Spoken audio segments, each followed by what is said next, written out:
السلام علیکم ورحمۃ اللہ وبرکاتہ۔ نحمده ونصلی علی رسول الکریم، اما بعد فاعوذ باللہ من الشیطان الرجیم، بسم اللہ الرحمن الرحیم۔ اتل ما اوحی الیک من الکتاب واقم الصلاة ان الصلاة تنہی عن الفحشاء والمنکر ولذکر اللہ اکبر واللہ یعلم ما تصنعون۔ صدق اللہ العظیم۔ 21واں پارہ ہے سورہ عنکبوت کا، کچھ حصہ 20ویں پارے میں تھا اور کچھ حصہ 21ویں پارے میں ہے۔ پہلی آیت اتل ما اوحی الیک من الکتاب واقم الصلاة، اس آیت میں اللہ رب العزت داعی کے لیے دو باتیں بتا رہے ہیں کہ داعی کو دو باتوں کا اہتمام کرنا چاہیے۔ جس داعی کے اندر یہ دو باتیں نہیں ہوں گی اس کی دعوت غیر مؤثر ہوگی، اور جن کے اندر یہ دو باتیں ہوں گی اہتمام کے ساتھ، ایک تو یہ کہ کر لیا، ایک یہ کہ کرنا ہی کرنا ہے، اس کو اہتمام کہتے ہیں کہ چاہے کچھ ہو جائے عمل نہ چھوٹے۔ ایک تو فرمایا اتل ما اوحی الیک من الکتاب، کہ جو آپ پر کتاب نازل کی گئی اس کی تلاوت کیجیے۔ تو داعی کے لیے ضروری ہے کہ وہ تلاوت قرآن کا اہتمام کرے، روزانہ کی بنیاد پر، ہفتے ہفتے یا رمضان نہیں، اور اسی طریقے سے صرف سورہ یاسین نہیں۔ بعض لوگ برسوں سے صرف سورہ یاسین پڑھ لیں اور یا سورہ واقعہ، سورہ ملک پڑھ لیں۔ اگر علماء نے لکھا ہے کہ چند مخصوص صورتوں کو ہی پڑھنا اور باقی قرآن کو نہ پڑھنا عملی طور پہ باقی قرآن کا انکار ہے، عملی طور پر باقی قرآن کا کیا ہے؟ انکار ہے۔ اس لیے کہ آپ یاسین، واقعہ، رحمان، سورہ ملک کیوں پڑھ رہے ہیں؟ قرآن سمجھ کے، باقی کیوں نہیں پڑھتے؟ تو زبان سے انکار نہیں ہے قرآن کا، زبان سے انکار نہیں کر رہا ہے لیکن عملی طور پہ انکار کر رہا ہے۔ اس لیے علماء نے لکھا ہے کہ وہ ٹھیک ہے کہ صبح سورہ یاسین پڑھنا برکت کا ذریعہ ہے، اور جو رات میں سورہ ملک پڑھ کے سوئے گا قبر میں یہ سورہ ملک پرندے کی شکل میں متشکل ہو کے اس کے حفاظت کے لیے موجود ہوگی۔ اور اسی طریقے سے سورہ واقعہ جس گھر میں پڑھی جائے گی اس گھر میں فاقہ کبھی نہیں آئے گا۔ یہ ہر صورت کے فضائل تو ہیں، لیکن ان فضائل کا یہ مطلب نہیں ہوتا کہ صرف انہی صورتوں کو پڑھا جائے، بلکہ طریقہ صحیح یہ ہے کہ آدمی الحمد سے شروع کرے اور روزانہ پڑھتا چلا جائے اور ایک وقت ہو کہ وہ پورا قرآن اس کا ختم ہو جائے، اور ختم ہوتے پھر دوبارہ شروع کر دیں۔ کتنا پڑھنا چاہیے؟ قرآن کا مطالبہ، قرآن مطالبہ کرے گا کہ اس نے میرا حق ادا نہیں کیا، اور علماء نے لکھا ہے کہ قرآن کا حق یہ ہے کہ کم سے کم 6 مہینے میں ایک بار ختم کیا جائے، سال میں کم سے کم 2 مرتبہ قرآن ختم کرنا قرآن کا حق ہے۔ اگر کسی نے پورے سال میں ایک مرتبہ بھی ختم نہیں کیا تو وہ قرآن کے مطالبے سے نہیں بچے گا، پھر قرآن اس کو پکڑے گا کہ مجھے پڑھا کیوں نہیں۔ لیکن اگر کسی نے پڑھ لیا 2 مرتبہ پورا تو انشاءاللہ قرآن کے مطالبے سے بچ جائے گا۔ لیکن اگرچہ جو قرآن کی برکات ہے وہ اسی وقت ہوں گی جب روزانہ ایک خاص مقدار میں پڑھیں، اور جب تک وہ مقدار پوری نہ ہو جائے اس وقت تک وہ سوئے نہیں۔ 2 راتیں اپنے آپ کو جگائے نا، تیسری رات سے اس کا معمول ٹھیک ہو جائے گا۔ ٹھیک ہے؟ یا اسی طرح بعض علماء نے مختلف ترکیبیں ہیں، بہرحال یہ ترکیبیں ہی ہیں، اس کا یہ مطلب نہیں ہے کہ یہ کوئی قرآن اور حدیث سے اس کا ثبوت ہے، یہ ایک ترکیب ہے اپنے آپ کو عادی بنانے کا۔ اور اس میں ایک ترکیب یہ لکھی ہے کہ اگر کوئی شخص کسی چیز کا عادی ہو، ٹھیک ہے، مثلا کوئی پان کا عادی ہے، کوئی کسی چیز کا عادی ہے، اب وہ اپنے آپ سے طے کرے، معاہدہ اپنے آپ سے کرے کہ پان میں اس وقت کھاؤں گا جب میں 1 پاؤ پڑھوں گا، جب میں 1 کوارٹر پڑھوں گا جب پان کھاؤں گا، اور جب تک نہ پڑھے پان منہ میں نہ ڈالے، نفس کو سزا دی. نفس کو خود سزا دے. تو اس سزا کا فائدہ یہ ہوگا کہ آہستہ آہستہ اس کی عادت بن جائے گی. ٹھیک ہے. اسی طریقے سے بہت ساری چیزوں کی عادت ہوتی ہے کہ اس کے بغیر آدمی کو چین نہیں ملتا. مثلا میرے لیے چائے ہے، اب وہ چائے نہ پیوں تو سر میں درد ہوتا ہے، تو اب میں یوں کر لوں کہ جب تک میں پارا پورا نہیں پڑوں گا چائے نہیں پیوں گا. تو یہ ہو سکتا ہے کہ کسی دن مجھے چائے چھوڑنی پڑے، اور جس دن چائے چھوڑوں گا اس دن میرے سر میں درد ہوگا تو سپارہ یاد آئے گا. لیکن یہ شرط یہ کہ اپنے آپ سے کمنٹس کرنا ہے، اپنے آپ سے کرنا ہے، اور اس پہ اسٹرک رہنا ہے. یعنی کہ چلو یار پڑھ لیں گے، نہیں، اپنے آپ سے کہہ کہ تو نے پڑھا کیوں نہیں، اس لیے چائے بند، کھانا بند، ٹموٹا بند. ٹھیک ہے. تو دائی کی ایک صفت یہ ہو کہ تلاوت کا اہتمام ہو، اور دوسری صفت واقعی میں صلاح کہ نماز قائم کرے. نماز پڑھنا نہیں، نماز کو قائم کرنا. قائم کرنے کا مطلب یہ ہوتا ہے کہ تمام آداب مستحبات کا خیال کر کے پڑھنا. ٹھیک ہے. وضو کا اہتمام، صحیح وضو، اور پھر وضو کے بعد کی دعا، اور مسجد داخل ہونے کی دعا، اور مسجد میں کے آداب، ان ساری چیزوں کا اہتمام کر کے نماز پڑھنا، یہ اقامت صلاۃ ہے. اور دوسرا اقامت صلاۃ ہے کہ خود پڑھے، دوسروں کو پڑھائے. پڑھانے کا یہ مطلب نہیں کہ ڈنڈے مارے، مطلب یہ کہ چلو بھائی چلیں نماز کے لیے. ہر دعوت کے لیے حکمت ہے. کسی کو زبردستی کہیں گے وہ نہیں جائے گا، لیکن پیار سے کہیں گے کہ چلو یار میں بھی چل لو، چلتے ہیں. ترغیب. تو اقامت صلاۃ اس کو کہتے ہیں. اقامت گھر اسے کہتے ہیں کہ چاروں دیواریں بنی ہو نا، تو خود بھی ہو، اوروں کو بھی لے کر آئے. ٹھیک ہے. ان الصلاۃ تنہی عن الفحشاء والمنکر، بے شک نماز روکتی ہے بے حیائی سے اور بری بات سے. فحشاء اس گناہ کو یا ایسی غلط بات کو کہتے ہیں جس کو ہر عقل مند آدمی غلط سمجھتا ہے، چاہے وہ کافر ہو. ٹھیک ہے. فحشاء ہر اس برائی کو کہتے ہیں جس کو ہر عقل والا آدمی اس کو غلط سمجھتا ہے. اس کو کیا کہتے ہیں؟ فحشاء. کافر بھی جھوٹ کو برا سمجھتا ہے، کافر بھی جو ہے کسی کو نقصان تکلیف پہنچانے سے کو برا سمجھتا ہے، کافر بھی جو ہے کچرا باہر پھینکنے کو برا سمجھتا ہے. تو ایسی چیزیں جس کو ایک عام آدمی، عقل والا آدمی برا سمجھے، اس کو کیا کہتے ہیں؟ فحشاء. اور منکر وہ گناہ جس کے لیے کوئی دلیل شرعی موجود ہو، جس کے لیے کوئی دلیل شرعی موجود ہو. جیسے سود حرام ہے، عام عقل کہے کہ پیسے آ رہے کدھر حرام ہے. ٹھیک ہے. عقل کیا کہتی ہے کہ پیسے آ رہے ہیں، لیکن شرعی دلیل ہے کہ حرام ہے.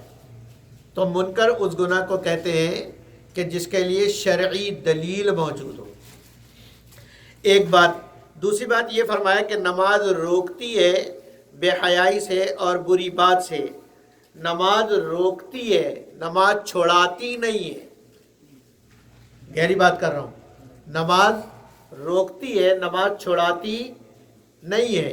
یہ مطلب نہیں ہے کہ جو نماز پڑھے گا یہ برائیاں اس سے چھوٹ جائیں گی، چھوڑنی پڑے گی. ہاں، نماز ایک رکاوٹ بنے گی. نماز اگر آدمی نماز بنا کے پڑھے، ٹھیک ہے، اور نماز میں سب سے بڑی چیز خشوع، یعنی انتہائی توجہ کے ساتھ کہ میں کھڑا کہاں ہوں، کس کے سامنے کھڑا ہوں، کس سے بات کر رہا ہوں، کس کے دربار میں ہوں. جب یہ سوچ 5 منٹ 10 منٹ 15 منٹ نماز میں ہو جائے گی نا، تو پھر آہستہ آہستہ آہستہ آہستہ دماغ اور دل اس چیز کا عادی ہو جائے گا کہ ہر جگہ اس کو یہ نظر آئے گا کہ اللہ میرے ساتھ ہے، اللہ مجھے دیکھ رہا ہے. تو جب یہ دماغ میں پکا بیٹھ جائے گا کہ اللہ مجھے دیکھ رہا ہے، اللہ میری سن رہا ہے، تو پھر وہ برائی نہیں کرے گا کہ اللہ دیکھ رہا ہے. کسی شیخ سے مرید نے کہا کہ یہ برائی چھوٹتی نہیں. کہا اچھا تم جب بھی برائی کرنے کا ارادہ ہو نا تم یہ سوچا کرو کہ میں تمہارے ساتھ ہوں، میں تمہارے ساتھ ہوں. اب بتاؤ شیخ کے سامنے برائی کرو گے؟ ہیں؟ شیخ کے سامنے گناہ کرو گے؟ شیخ کے سامنے تو صوفی بنو گے نا. ہیں؟ شیخ کے سامنے تو نظریں بھی نیچے اور جو ہے وہ سارا تصور شیخ کے سامنے ہوگا. لیکن شیخ جب نہ ہو تو یہ تصور کرو کہ شیخ میرے ساتھ ہے. تو میں جب یہ تصور کرو گے تو تمہارے دل میں آئے گا کہ شیخ ساتھ ہے، میں گناہ کیسے کروں. تو پھر یہی سوچ اللہ پر لے جانا کہ اللہ میرے ساتھ ہے. اس لیے فرمایا کہ اللہ کی بے شمار صفات میں سے 2 صفتیں ایسی ہیں کہ جن کا پکا یقین آدمی کے اندر پیدا ہو جائے نا تو کبھی گناہ نہیں ہوگا. ایک اللہ سمیع ہے، اللہ جو بھی میں بولوں گا اللہ سن لے گا، جو بھی میں بولوں گا اللہ سن لے. کوئی بھی نہ ہو، میں اکیلے میں بات کر رہا ہوں پھر بھی اللہ سن لے گا. ٹھیک ہے. اور دوسرا اللہ بصیر ہے کہ میں جو کچھ کروں گا اللہ دیکھ لے گا. اللہ سے کوئی چیز میری چھپی ہوئی نہیں. اسی لیے سلسلے کے مشائخ جو ہے یہ وظیفہ کراتے ہیں کہ رات میں جب بھی آنکھ کھلے تو اٹھتے ہی چند مرتبہ یہ کہو اللہ سمیع اللہ بصیر اللہ معی، اللہ معی، اللہ سمیع اللہ بصیر. ٹھیک ہے. اور اللہ ناصری، اللہ میری بات سن رہے، اللہ دیکھ رہے، اللہ میرے ساتھ ہے اور اللہ میرا مددگار ہے. یہ جب آدمی نیند سے اٹھتا نا اس وقت اس کا دماغ بالکل بلینک ہوتا ہے. ٹھیک ہے. تختی اس کی صاف ہوتی ہے. اس وقت جو لکھے گا نا وہ پکی ہو جائے گی. ٹھیک ہے. اس وقت جو لکھے گا وہ کیا ہو جائے گی؟ پکی ہو جائے گی. تو اور یہ ایسے نہیں ہوگا کہ خود ہی شروع ہو جائے گا. کچھ دن 40-50 دن بدتکلف کرنا پڑے گا. ٹھیک ہے. تو اگر اس کی پریکٹس کر لو نا نوجوانوں کہ رات میں جب بھی آنکھ کھلے، پیشاب کے لیے آدمی اٹھتا ہی ہے، تو آنکھ کھلتے ہی یہ کہو کہ اللہ میرے ساتھ ہے، اللہ مجھے دیکھ رہے، اللہ میری باتوں کو سنتا ہے اور اللہ میرا مددگار ہے.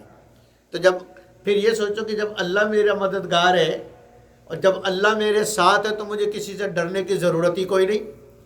اور جب اللہ میرا مددگار ہے تو پھر مجھے کسی اور کی کیا ضرورت ہے ہیلپ کی. ٹھیک ہے. سب سے بڑا ہیلپر کون ہے؟ اللہ ہے. فرمایا وَلَذِكْرُ اللَّهِ اکبر، اللہ کا ذکر سب سے بڑا ہے. یہ وہی بات کہ اللہ کا ذکر ایسا ہو کہ ہر چیز میں اللہ نظر آنے لگے. ہر چیز میں اللہ نظر آنے لگے. اب چیزوں میں اللہ کیسے نظر آئے گا؟ درخت میں اللہ کیسے نظر آئے گا؟ پہاڑ میں اللہ کیسے نظر آئے گا؟ حاجی عبدالوہاب صاحب رحمۃ اللہ علیہ فرما دیا کرتے تھے کہ نظریں مختلف ہوتی ہیں. چیزوں کو دیکھنے کی نظریں مختلف ہوتی ہیں. ایک نظر مثلا درخت کو، ایک نظر بڑی کی ہے، وہ اس درخت کو اس نظر سے دیکھے گا کہ اس کا فرنیچر کتنا مضبوط بنے گا. اس لکڑی کو، اس درخت کو کاٹ کے اگر میں اس کا فرنیچر بناؤں تو اس میں دیمک کتنے دن میں لگے گا اور کتنا مضبوط ہوگی فرنیچر. وہ درخت کو اس نظریے سے دیکھے گا. تو اس کی نظر ہے بڑی والی. اور دوسرا جس کا کام چولہے جلانا، روٹی پکانا، تندور والا، تو وہ اس کو اس نظر سے دیکھے گا کہ اس کی لکڑی کتنا دیر تک جلتی ہے. تو اس کی وہ لکڑی کو، درخت کو دیکھ رہا ہے تندور والے کی نظر سے. اور بیچنے والا، لکڑیاں بیچنے والا اس درخت کو دیکھ رہا ہے کہ اس کا وزن کتنا ہوگا اور کتنے تک کی بکے گی، کتنے کا میں خریدوں تو کتنے تک کی بکے گی. تو اس کی نظر ہے تاجر والی. اور ایمان والا جب اس درخت کو دیکھے گا تو ایمان والا یہ کہے گا کہ میرے رب نے کتنا خوبصورت درخت بنایا ہے. اتنی سی بیج سے اور وہ بیج بھی زمین کے اندر گم ہو گئی. بیج کے اندر زمین کے اندر کیا ہو گئی؟ گم ہو گئی. کیسا میرا رب ہے جس نے اس بیج سے کوپل نکالا، اتنی مضبوط زمین کو پھاڑا، کوپل باہر نکالا، اور پھر اتنے سے پودے سے اتنا بڑا درخت بنایا. پھر کہے گا فتبارک اللہ احسن الخالقین. یہ ہے ایمان کی نظر. تو ہر چیز کو ایمان کی نظر سے دیکھو. حاجی صاحب فرمایا کرتے تھے کہ ہر چیز کو ایمان کی نظر سے دیکھو، اور اس کے لیے پریکٹس چاہیے. اس کے لیے کیا چاہیے؟ پریکٹس. اب اگر 4 مہینے کسی نے یہ کر لیا نا، ولی بن جائے گا. 4 مہینہ کسی نے یہ کر لیا تو وہ کیا بن جائے گا؟ ولی بن جائے گا. اس لیے کہ 4 مہینے کی پریکٹس میں اس کے دل دماغ پر اللہ چھا جائے گا. اور ولی کہتی اسے ہے کہ اس کا ہر گھڑی ہر آن اللہ کے دھیان میں ہو. ولی کسے کہتے ہیں؟ دوست اسی کو کہتے ہیں جو دوست کے دھیان میں گم رہے. تو ولی اسی کو کہتے ہیں جو اللہ کے دھیان میں گم رہے، جس کو فنا فی اللہ کہتے ہیں. تو یہ جو ترکیب میں آپ کو بتا رہا ہوں، یہ آدمی کو فنا فی اللہ بنا دیتی ہے، اتنا بڑا ولی بنا دیتی ہے کہ وہ اللہ میں گم ہو جاتا ہے. اب اس کو ہر چیز میں اللہ نظر آتا ہے، اس طریقے سے کہ یہ اللہ نے بنایا. اور پھر وہ خود کہتے ہیں کہ یہ اللہ نے بنایا، اور اللہ نے اس کو اس طرح بنایا، کتنا زبردست میرا خالق ہے. ٹھیک ہے؟ تو اللہ کی عظمت، اللہ کی بڑائی ایسے آتی چلی جائے گی. واللہ یعلم ما تصنعون. اللہ جانتا ہے جو کچھ تم کرتے ہو.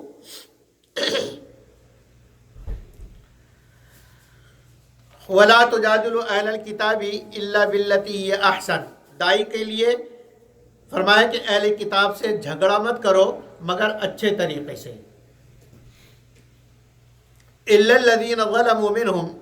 مگر وہ لوگ جو ان میں سے ظلم کریں، تو پھر تو ان کے لیے تلوار نکالو.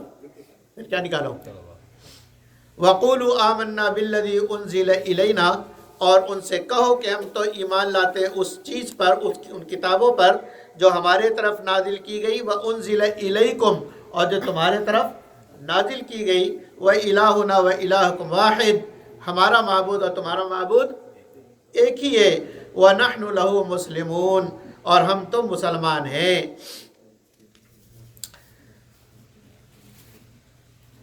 کافر یہ کہا کرتے تھے لولا انزل علیہ آیۃ من ربی قل انما الآیات عند اللہ وانما انا نذیر مبین. کافر یہ کہتے تھے کہ محمد صلی اللہ علیہ وسلم پر فلاں فلاں آیت کیوں نہیں اتری، یعنی ان الفاظ جو ہم بتا رہے وہ والے الفاظ کیوں نہیں آتے. ٹھیک ہے؟ تو اللہ نے کہا کہ تم تو ایسے ہی ہو، ہم تو اپنے نبی پر آیات، بہت ساری آیتیں نازل کرتے ہیں، اور تمہارا فرمائشی بات تھوڑی نازل ہوگی. جب ایسے حالات ہو اور کافر آپ کو تنگ کریں، قل کفا باللہ بینی و بینکم شہیدا. تو آپ کہہ دیا کریں کہ اللہ میرے اور تمہارے درمیان گواہی کے لیے کافی ہے. اللہ جانتا، اللہ کی گواہی ہے کہ کون سچا اور کون جھوٹا ہے. اس لیے کہ یعلم ما فی السماوات والارض. اللہ آسمان اور زمین کی ساری باتوں کو جانتا ہے. والذین آمنوا بالباطل وکفروا باللہ. وہ لوگ جو باطل چیزوں پر ایمان لاتے ہیں اور اللہ کا انکار کرتے ہیں، اولئک هم الخاسرون. یہ لوگ نقصان والے ہیں. آگے کافر کہتے ہیں کہ ہم تمہاری نہیں مانتے، لے آؤ عذاب. وَيَسْتَعْجِلُونَكَ بِالْعَذَابِ. آپ سے عذاب کا مطالبہ کرتے ہیں. آپ کہہ دیجئے وَلَوْلَا أَجَلٌ مُّسَمًّى لَجَاءَهُمُ الْعَذَابُ.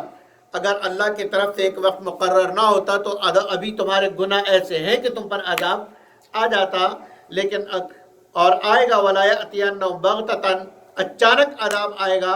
وَهُمْ لَا يَشْعُرُونَ. ان کو پتہ بھی نہیں چلے گا. ایمان اس کے مقابلے میں، اچھا جب ایمان پر چلنا، اعمال پر چلنا مشکل ہو جائے، ایمان اور عمل پر چلنا کیا ہو جائے؟ مشکل ہو جائے، تو ایمان والوں کو کیا کرنا ہے؟ فرمایا یا عبادی الذین آمنوا. اے ایمان والے بندو ان ارضی واسعۃ، میری زمین بڑی کشادہ ہے، فَإِيَّايَ فَاعْبُدُونِ، تو میری ہی عبادت کرو. یعنی جس زمین میں تمہارے لیے عبادت کرنا مشکل ہے اس جگہ کو چھوڑ دو اور دوسری جگہ چلے جاؤ، ہجرت کرو اور میری ہی عبادت کرو. ایسی جگہ چلے جاؤ جہاں تمہیں عبادت کرنا آسان ہو.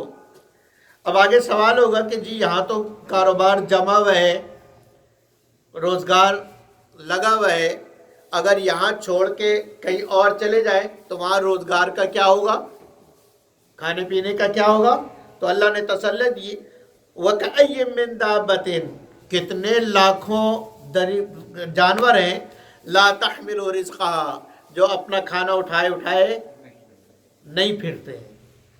جہاں وہ ہوتے اللہ یرزقها، اللہ ان کو بھی روزی دیتا ہے، وَإِيَّاكُمْ، اور اللہ تمہیں بھی دے گا. تو ہجرت کرنے کے لیے یہ نہ سوچو کہ پھر کھانے پینے کا کہاں سے ہوگا، جہاں تم ہوگے اللہ وہاں تمہاری روزی پہنچائے گا. اس لیے کہ جانور جن کے زندگی کا کوئی مقصد نہیں، کھایا پیا مر گئے، تمہارا تو مقصد ہے. تو جن کا کوئی مقصد نہیں ہے وہ اپنی روزی لیے نہیں پھرتے، جہاں وہ پہنچ جاتے وہاں میں ان کو روزی پہنچا دیتا ہوں. تو تم جو ایک مقصد کے لیے پیدا کیے گئے ہو اور میری عبادت کے لیے تم اپنی نوکری چھوڑو گے اور اپنی جگہ چھوڑو گے تو کیا میں تمہیں نہیں دوں گا؟ ٹھیک ہے کہ نہیں؟ اور اسی میں ہجرت میں یہ بات بھی ہے کہ وہ جو نوکری کر رہا ہے لیکن اس کی نوکری حرام ہے، نوکری کیا ہے؟ حرام ہے، اور اس کی جاب حلال نہیں ہے. اس کے لیے علماء سے پوچھیں، بتایا کرو علماء کو کہ میں یہ جاب کر رہا ہوں یہ ٹھیک ہے کہ نہیں ہے.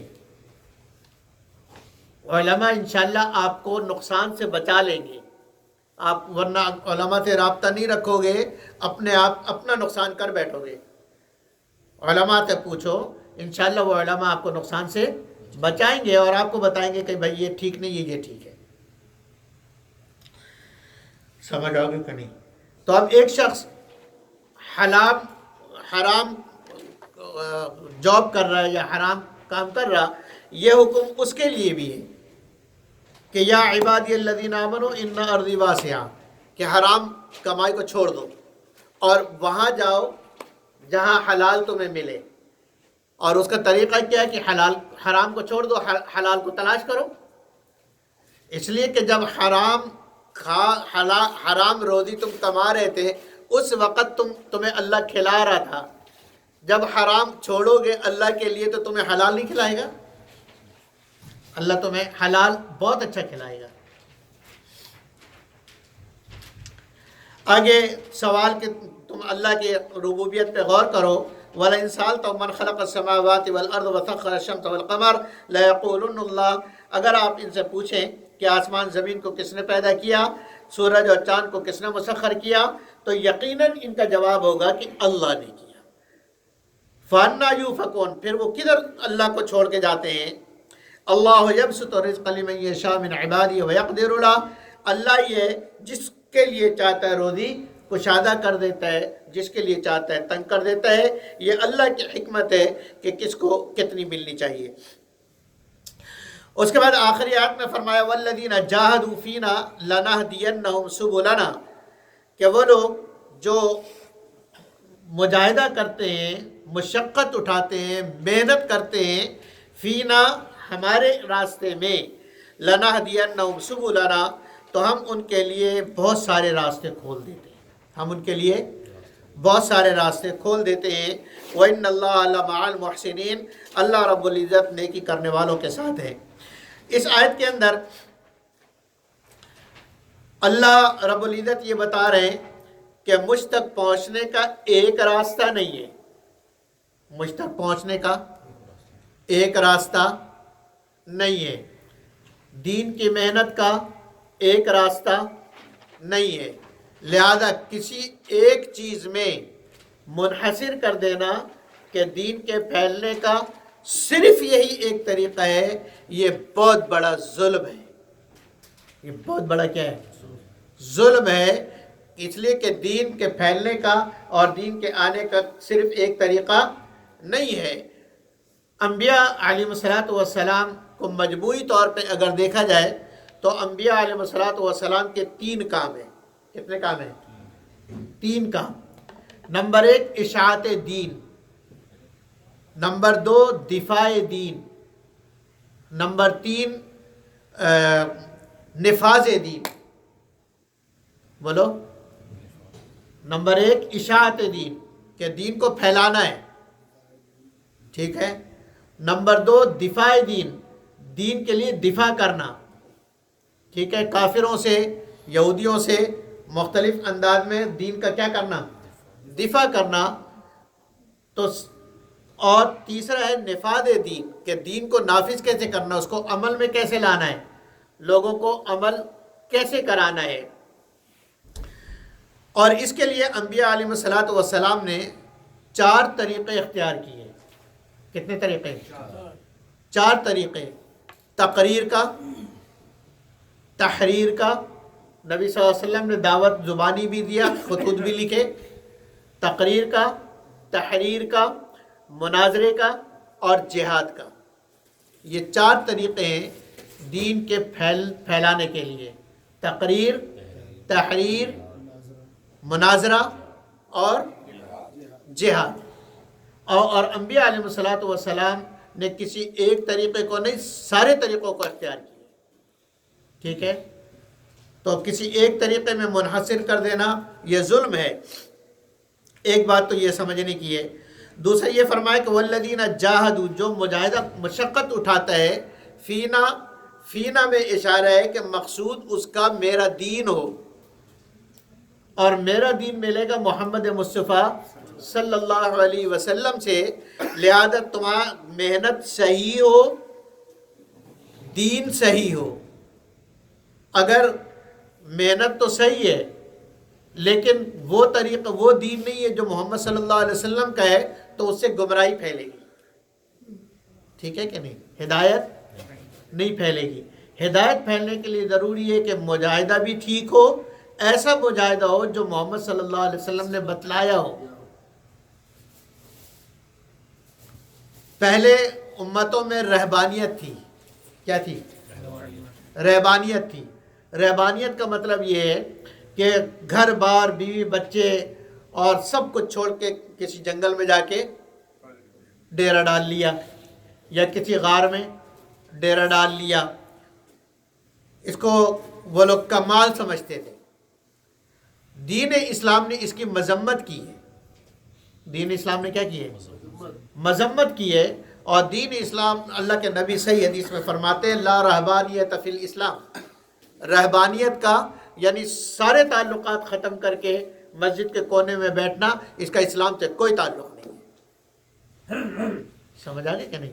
سارے بلکہ فرمایا کہ سارے تعلقات کے ساتھ دین پر چلنا، یہ اسلام ہے۔ بیوی بچوں کے حقوق بھی ادا ہو رہے ہوں، ماں باپ کے حقوق بھی ادا ہو رہے ہوں، پڑوسیوں کے حقوق بھی ادا ہو رہے ہوں، اور خاندان والوں کے، بھائی بہنوں کے حقوق بھی ادا ہو رہے ہوں، اور مسلمانوں کے حقوق بھی ادا ہو رہے ہیں، کافروں کے حقوق بھی ادا ہو رہے ہوں، یہاں تک کہ جانوروں کے حقوق بھی ادا ہو رہے ہیں، پودوں کے بھی حقوق ادا ہو رہے ہوں۔ ان سب حقوق کی ادائیگی کے ساتھ عمل کرنا دین ہے۔ سمجھ آ گئی؟ تو اب دین سیکھنے کے لیے تعلیم و تعلم، مدرسے میں داخلہ لیں، یہ بھی ہے۔ قاری صاحب کے پاس بیٹھیں، یہ بھی ہے۔ قرآن سیکھنے کے لیے اپنے آپ کو فارغ کریں، دین سیکھنے کے لیے اپنے آپ کو فارغ کریں، تبلیغ میں جائیں۔ یہ سارے طریقے ہیں، لیکن ان سب کو کہنا کہ بس ایک ہی طریقہ ہے، یہ غلط ہے۔ قرآن کے لحاظ سے وہ غلط ہے۔ اور انبیاء علیہ السلام کی تاریخ بتاتی ہے کہ انبیاء نے سارے طریقوں کو، نبی اکرم صلی اللہ علیہ وسلم نے دعوت بھی دی، گھر گھر جا کر بھی دعوت دی ہے، اجتماعی طور پہ بلا کر بھی دعوت دی ہے، ٹھیک ہے۔ اپنے گھر میں دعوت دی سارے خاندان کو، جب اللہ نے کہا وانذر عشیرتک الاقربین، اپنے خاندان والوں کو ڈرائیں، تو سب کی دعوت کی، اور کیا کیا، دعوت دی، دین کی بات کی، اور جبل ابی قبیس پہ سارے قریش کو جمع کیا اور خود پہاڑ پہ چڑھ گئے اور وہاں سے پوری قوم کو تبلیغ کی. تو یہ تقریر ہے. جو نصارہ جو آئے ان سے آپ نے مناظرہ کیا. آل عمران میں یہ واقعہ گزر گیا کہ آپ صلی اللہ علیہ وسلم نے ان سے مناظرہ کیا اور مباہلے کے لیے اپنے گھر والوں کو، اہل بیت کو لے کر میدان میں گئے. ٹھیک ہے. اسی طریقے سے آپ صلی اللہ علیہ وسلم نے دفاع دین کے لیے جہاد کیا ہے. دفاع دین کے لیے کیا کیا ہے؟ جہاد کیا ہے. اور نفاذ دین کے لیے آپ نے سیاست کو اختیار کیا ہے. نفاذ دین کے لیے. تو اب جو لوگ کہتے ہیں کہ مولویوں کا سیاست سے کیا کام، بکواس کرتے ہیں. صحیح مولوی صحیح سیاست کرے گا تو دین بنے گا. ٹھیک ہے کہ نہیں؟ ورنہ لوٹ بازار بنے گا. ورنہ کیا بنے گا؟ تو اس لیے یہ سارے شعبے دین کے ہیں. سارے شعبے دین کے ہیں. تو ان شعبوں، اچھا دوسری بات یہ کہ ان شعبوں میں سارے ایک ساتھ، سارے شعبوں پہ کوئی ایسا آدمی نہیں ہے جو سارے شعبوں میں ایک ساتھ چل سکے. سارے شعبوں میں ایک ساتھ صرف نبی کی ذات ہے جو بیک وقت سارے شعبوں کو ایک ساتھ لے کر چل رہے تھے. آپ صلی اللہ علیہ وسلم کے بعد امت میں کوئی بھی ایسا نہیں تھا کہ آپ صلی اللہ علیہ وسلم کی ساری صفات اس کی طرف منتقل کر دی جاتی، اس کی طرف منتقل کر دی جاتی اور وہ اسی انداز میں دین کو لے کر چلتا. اس لیے اللہ رب العزت نے آپ صلی اللہ علیہ وسلم کی صفات امت میں تقسیم کر دی. صداقت کی صفت صدیق اکبر کو دی، اور عدالت کی صفت عمر فاروق کو، حیا کی صفت عثمان غنی کو، اور بہادری کی صفت حیدر کرار کو.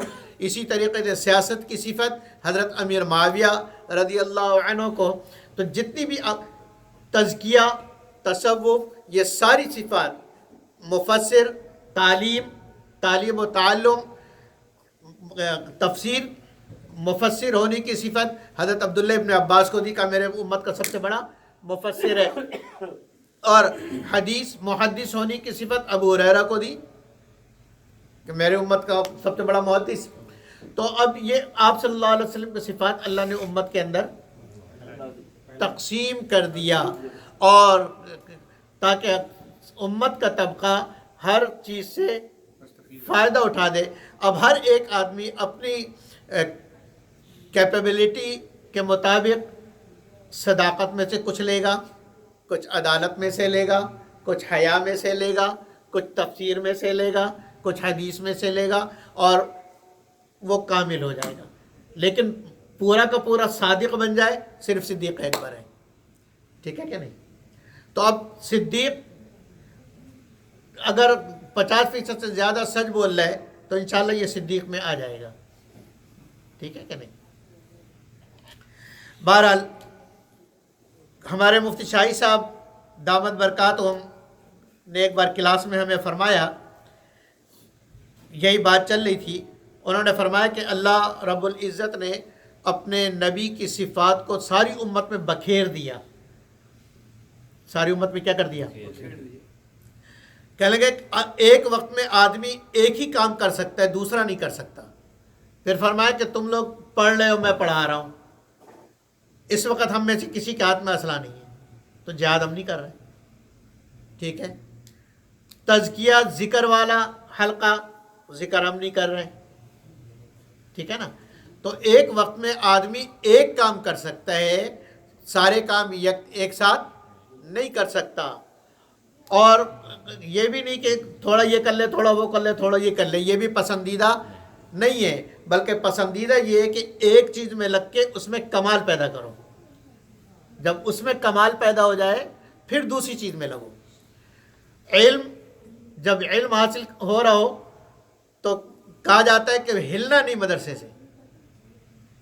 مدرسے سے ہلنا نہیں ہے. تم نے، تمہارا کمرہ ہونا چاہیے، مسجد، کلاس، چوتھی جگہ تمہیں معلوم نہ ہو باتھ روم. ٹھیک ہے، باتھ روم واش روم، بس ان 5 جگہوں، اور مطبخ، یہ تو ضروری ہے نا، مطبخ تو ضروری ہے، کھائے گا نہیں تو مر جائے گا۔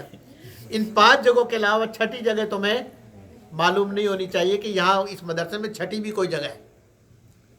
سمجھ آ گئی کہ نہیں؟ ایسے جم کے وہ کہتے چپک جاؤ ایک جگہ پر، پھر علم حاصل ہوگا، اور اگر ادھر ادھر بھاگتے رہے تو علم حاصل نہیں ہوگا، پھر کچا کچا ہوگا۔ فرمایا کہ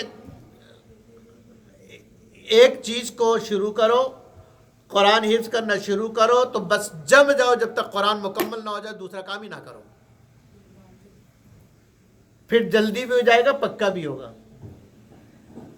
تو فرمایا کہ ایک وقت میں آدمی ایک کام کرے گا، اور کرنا بھی ایک ہی چاہیے، لیکن ایک طریقہ میں مجھے آتا ہے کہ تم کسی ایک شعبے میں کر رہے ہو، ثواب تمہیں تمام شعبوں کا مل رہا ہو۔ ایک ایسا طریقہ ہے کہ تم صرف پڑھائی کر رہے ہو، لیکن تمہیں وہ جو جہاد کر رہے ہیں ان کا ثواب بھی مل رہا ہے، جو تزکیہ کر رہے ہیں ان کا ثواب بھی مل رہا ہے، جو لوگوں کی دین کی اعتبار سے خدمت کر رہے ہیں ان کا ثواب بھی مل رہا ہے، جو دین کا اور کام کر رہے ہیں اس کا ثواب بھی تمہیں مل رہا ہے۔ ایک طریقہ مجھے آتا ہے، بتاؤں؟ کہا، ہم نے کہا جی ضرور بتائیں۔ کہا اس کا طریقہ یہ ہے کہ جس شعبے میں تم ہو اس اپنا پورا تن من دھن لگا دو اس شعبے کے اندر، اور باقی تمام شعبے والوں کے لیے دعا کرو، اور دعا میں یوں کہو کہ اے اللہ، قرآن یاد کرنا بھی میری ذمہ داری، قرآن سمجھنا بھی میری ذمہ داری، اور تزکیہ کے لیے ضربے لگانا، خانقاہ میں بیٹھنا وہ بھی میری ذمہ داری، مسلمانوں کی خدمت کرنا وہ بھی میری ذمہ داری، مسلمانوں کا اکرام کرنا وہ بھی میری ذمہ داری، حفاظت کرنا وہ بھی میری ذمہ داری، جہاد کرنا وہ بھی میری ذمہ داری، اور دین کی حفاظت کے لیے جان لگا دینا اور اپنے آپ کو قربان کر دینا یہ بھی میری ذمہ داری ہے، لیکن میں تیرا کمزور بندہ ہوں، اس کے علاوہ دوسرا مجھ سے ہو نہیں رہا، اے اللہ میرے طرف سے ان سب کو جزائے خیر دے، میرے طرف سے ان سارے شعبوں کے کرنے والوں کو اے اللہ جزائے خیر دے، ان کو ہمت اور طاقت عطا فرما، ان کی مدد فرما، ان کی نصرت فرما۔ فرمائے یہ جو تم دعائیں کرو گے، جہاد والوں کے جہاد میں شریک، تزکیہ والوں کے تزکیہ میں شریک، اور جو امت کے لیے خدمت کا کام کر رہے ہیں ان کی خدمت کے ثواب میں تم شریک۔ کتنا آسان ہے، آسان ہے کہ نہیں آسان ہے؟ میرے ساتھ رہیں گے تو ایسی مزے کریں گے۔ آگے جی سورۃ الروم ہے، الف لام میم غلبت الروم فی ادنی الارض وهم من بعد غلبهم سیغلبون۔ سورہ روم، یہ روم اور ایران والوں کی جنگ چلتی رہتی تھی، اور جب مسلمانوں نے دعوت دی اور مسلمانوں کے پاس کتاب، تو مسلمان اہل کتاب، اسی طریقے سے روم والے عیسائی تھے، یعنی وہ بھی اہل کتاب تھے، اور قریش والے بت پرست اور ایران والے آتش پرست، ٹھیک ہے، یعنی دونوں غیر اللہ کو پوجنے والے، غیر اللہ کی عبادت کرنے والے۔ اب جب روم اور ان